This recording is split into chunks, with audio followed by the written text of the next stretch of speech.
Next trick we're going to be doing today is Suicide 1.5. If you didn't learn Suicide yet, go take a look at it. Suicide was the trick where you fling that string around and you catch that loop. Suicide 1.5 is a very similar thing, except you actually catch the loop with your throw hand instead of your non-throw hand. The trick itself looks like that. The loop comes over and you catch that loop with your throw hand. Let me try that again. It's just like that. And see how now I'm in actually a 1.5 mount with my hands crossed. It's not quite a full suicide because it lands across like that. From here you can actually go and finish up into a Ouija or something. So take a look at that video too if you want to finish up with that.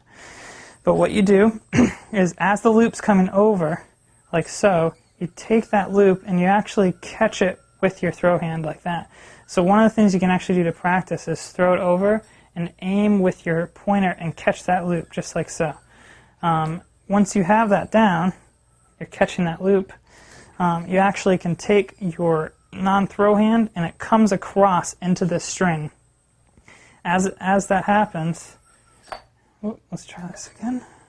As that happens, you pull the string away, and with the loop that you just caught with your throw hand, your hands will be crossed and you will have done the trick. It's just like so.